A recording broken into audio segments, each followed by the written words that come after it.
제11장.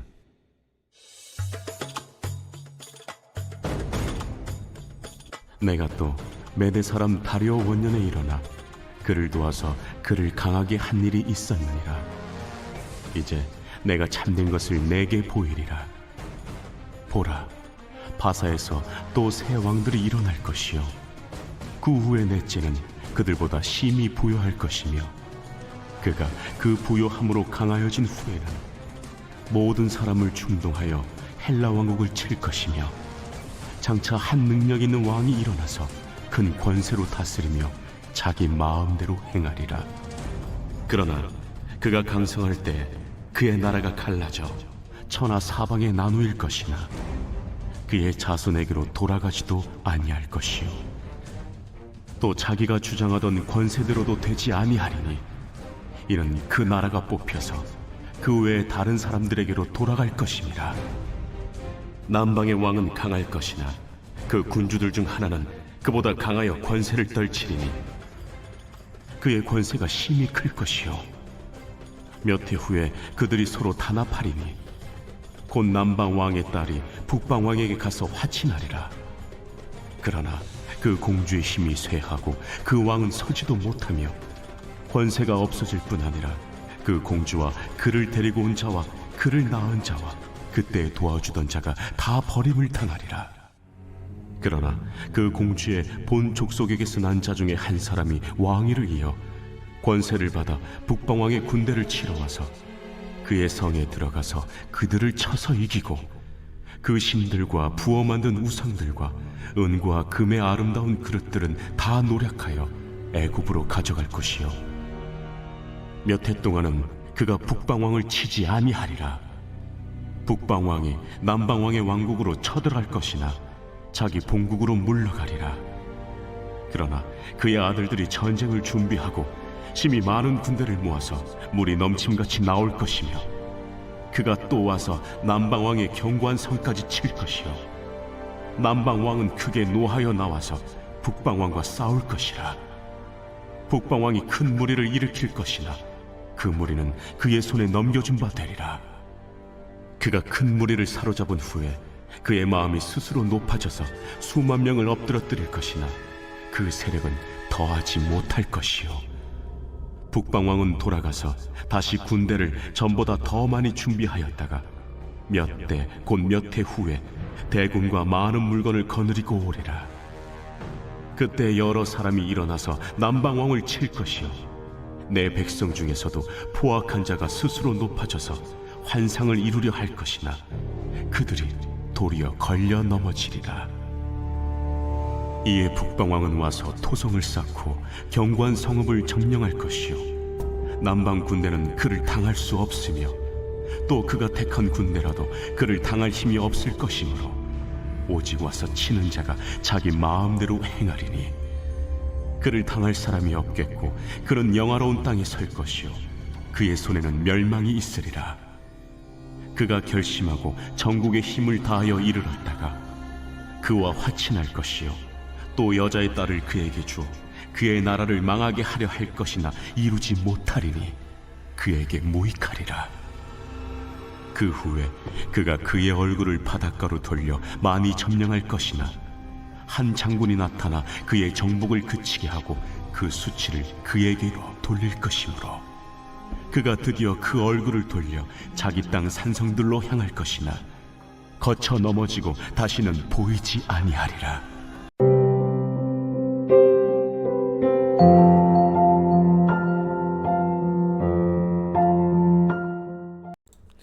여러분 반갑습니다. 오늘도 큐트로 여는 기막힌 하루입니다. 본 말씀 다니엘 11장 1절부터 19절의 말씀입니다. 자, 오늘 말씀에서 다니엘은 세상 역사 가운데 이루어질 일들에 대한 예언의 말씀을 듣고 보게 됩니다.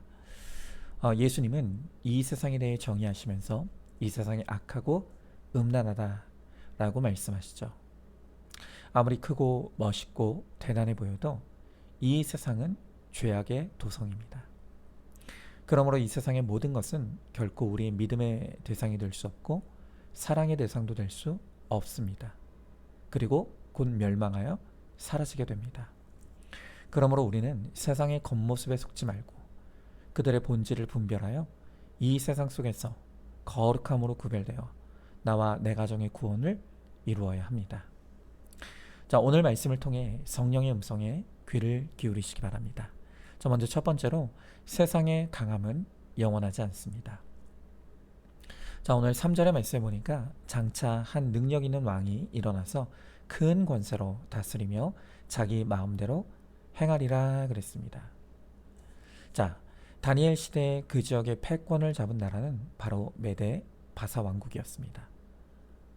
자, 그런데 영원할 줄 알았던 이 왕국을 정복한 위대한 왕이 등장합니다. 그가 바로 그 유명한 알렉산더 대왕입니다. 자, 오늘 3절에서 예언되고 있는 한 능력 있는 왕은 바로 이 알렉산더 대왕을 가리키는 것입니다. 자, 그러나 온 세상을 집어삼킬 듯한 기세로 정복 전쟁을 벌이던 알렉산더와 또 그의 나라는 흔적도 없이 사라지게 됩니다. 자, 그것이 이어지는 4절에 예언되어 있죠. 오늘 4절의 말씀을 보니까 그러나 그가 강성할 때 그의 나라가 갈라져 천하 사방에 나누일 것이나 그의 자손에게로 돌아가지도 아니할 것이요 또 자기가 주장하던 권세대로도 되지 아니하리니 이는 그 나라가 뽑혀서 그 외의 다른 사람에게로 돌아갈 것임이라 그랬습니다. 여러분, 세상 사람들이 과시하고 자랑하는 능력이 여러 가지가 있죠. 지식과 학력의 능력, 또 직업의 능력, 재력의 능력, 외모의 능력, 뭐 여러 가지가 있습니다. 여러분, 우리는 이 알렉산더처럼 세상 능력으로 무장한 사람들이 나를 좋아하고 사랑한다고 하면 분별하지 못하고 뿌리치지 못합니다. 그래서 불신결혼은 절대로 안 된다고 아무리 말씀으로 경고하고 외쳐도 결혼해서 믿게 하면 된다고 하면서 행복을 꿈꾸며 불신결혼을 감행하죠. 여러분, 그러나 오늘 성경이 이 세상의 능력자들에 대해 예언하는 것이 무엇입니까? 그것은 푸른 마르고 꽃은 시들듯이 예수님께 뿌리를 두지 않은 이 세상의 그 어떤 능력도 결국엔 시들게 된다는 것입니다. 여러분, 외모 말할 것도 없습니다. 아무리 대단한 기업을 일구고 돈을 모았다고 해도 그것은 이 세상에서 잠깐 누릴 수 있는 권세일 뿐입니다. 우리가 죽을 때는 다 놓고 빈손으로 떠나야 하죠. 그런데도 세상 능력으로 무장된 이 알렉산더 같은 사람들은 자신이 가진 능력이 마치 영원할 것처럼 교만을 떨며 악과 음란 가운데 살아갑니다. 심지어 이렇게 세상 능력으로 출중한 사람들은 죽을 때까지 자신이 망했다는 것을 인정하지 않습니다. 그래서 결국 지옥에 떨어져 영원한 멸망에 들어가고 마는 것이죠. 그러니 세상 능력으로 무장된 사람들을 부러워하거나 흠모할 필요가 없습니다. 여러분, 우리가 가질 수 있는 최고의 능력은 바로 예수 그리스도를 믿는 믿음의 능력입니다. 왜 그렇습니까? 여러분, 하나님의 아들이신 예수님께서 그의 능력으로 사망 권세를 이기시고 승리하셨습니다. 그래서 예수님을 믿게 되면 그의 죄사함과 부활과 영생의 능력이 바로 우리의 능력이 되는 것입니다. 여러분, 이보다 더 큰 능력이 또 어디 있겠습니까? 여러분, 우리는 더 이상 세상에 거짓되고 헛된 이 알렉산더의 능력에 미혹되는 어리석은 인생이 되면 안 됩니다. 이제는 예수 그리스도의 능력을 사모함으로 믿음의 신결혼으로 나와 내 가정 그리고 우리의 자녀들까지 그리스도의 능력으로 죄사함과 구원과 영생의 능력을 힘입어 살아가게 되기를 소망하시기 바랍니다. 자, 한번 질문해 봅니다. 내가 가장 사모하는 능력은 어떤 능력입니까? 세상 사람들은 크고 멋있어 보이지만 예수 믿는 사람들은 찌질해 보이지 않습니까? 그리스도의 능력을 가진 믿음의 사람들과 신결혼으로 나와 내 가정 그리고 자녀들의 구원에 능력을 힘입어 살아가게 되기를 소망하시기 바랍니다. 자, 두 번째로 세상 관계도 영원하지 않습니다.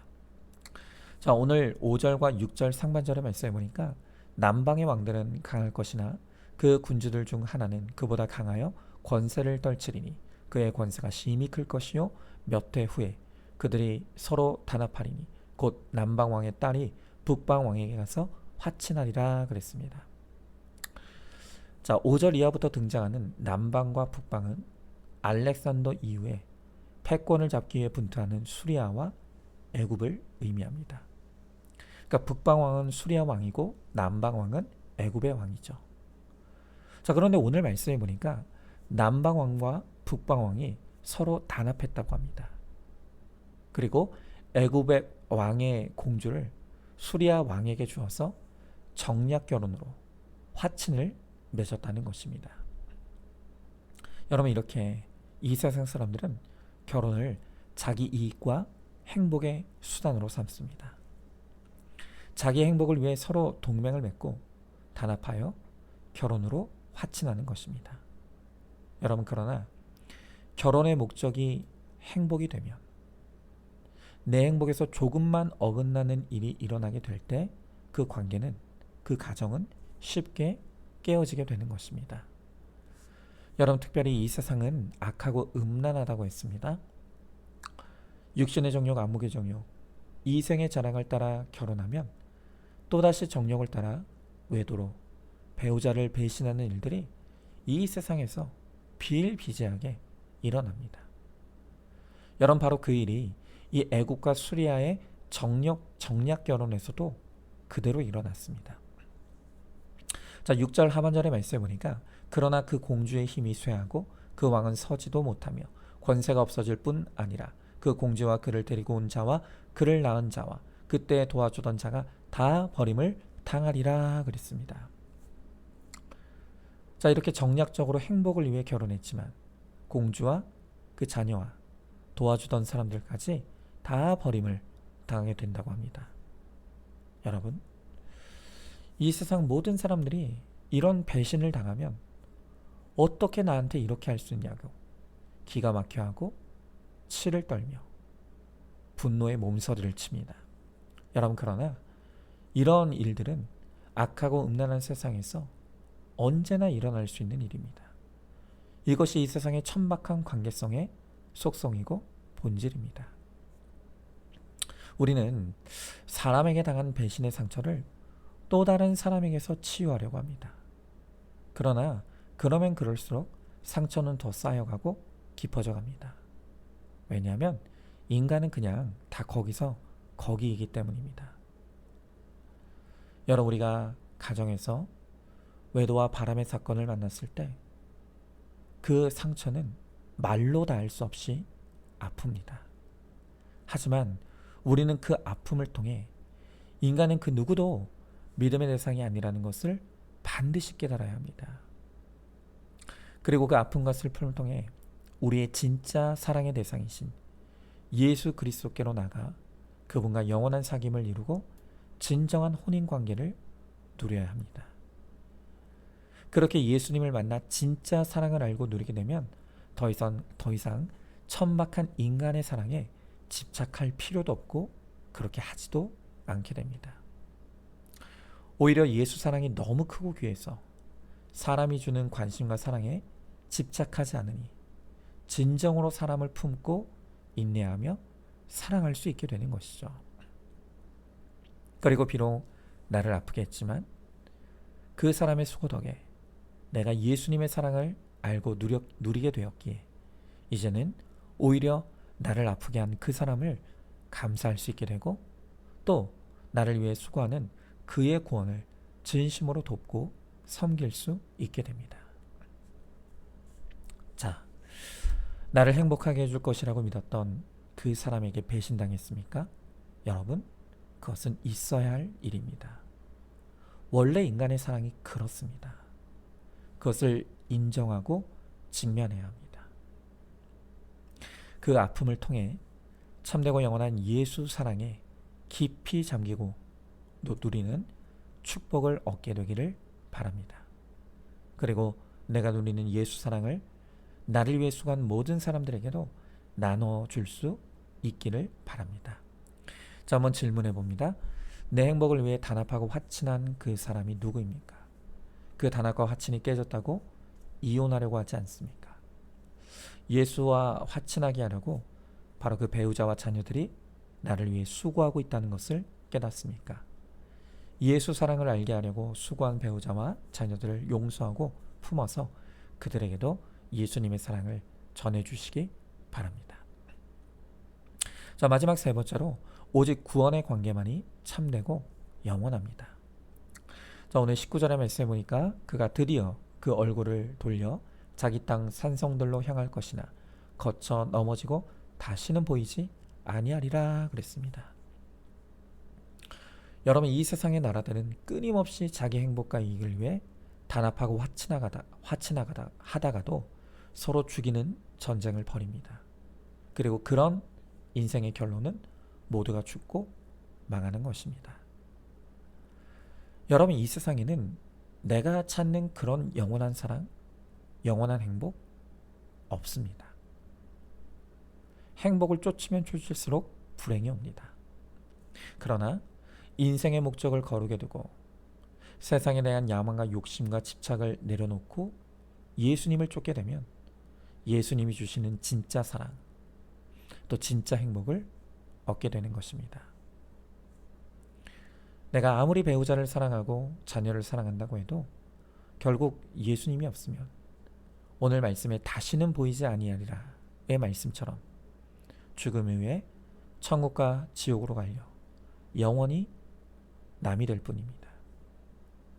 오직 구원으로 맺어진 관계만이 참되고 영원합니다. 그러므로 정말 내 가족을 사랑한다면 그들의 구원을 위해 눈물로 기도해야 합니다.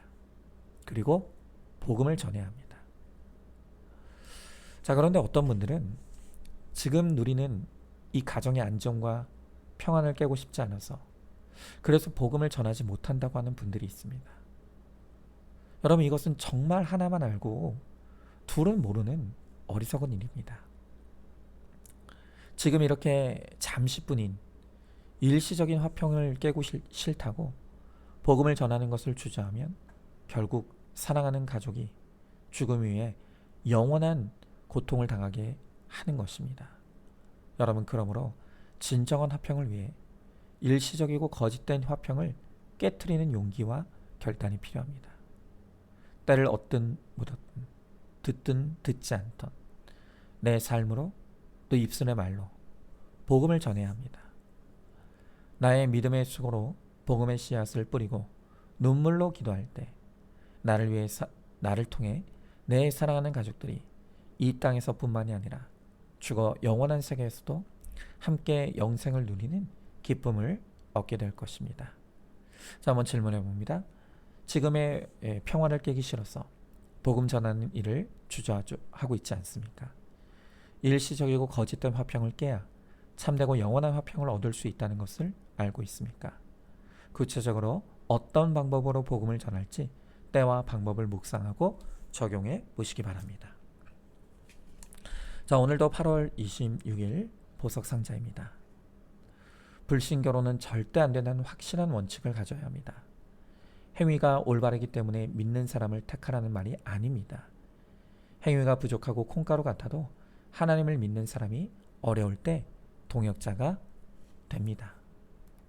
아멘. 우리 함께 기도하겠습니다. 주님, 오늘 주님은 말씀을 통해 이 세상도 또 이 세상에 속한 사람도 또 이 세상의 모든 것은 영원하지 않다고 말씀하십니다. 그러나 여전히 우리는 이 세상이 너무 좋고 이 세상의 것들을 사랑합니다. 그래서 영원하지도 않는 반드시 망하게 될 이 세상의 것들을 붙잡으려고 끊임없이 애쓰고 노력합니다. 그래서 불신결혼도 합니다. 그러나 그렇게 이 세상 행복을 쫓은 삶의 결론은 오직 불행일 뿐입니다. 이제는 예수 안에만 참된 행복이 있음을 알고 믿게 하시고 예수님을 쫓아 살아감으로 예수님이 주시는 진짜 행복, 진짜 평안을 누리며 영원한 삶으로 나아가는 우리 모두가 되게 하여 주시옵소서.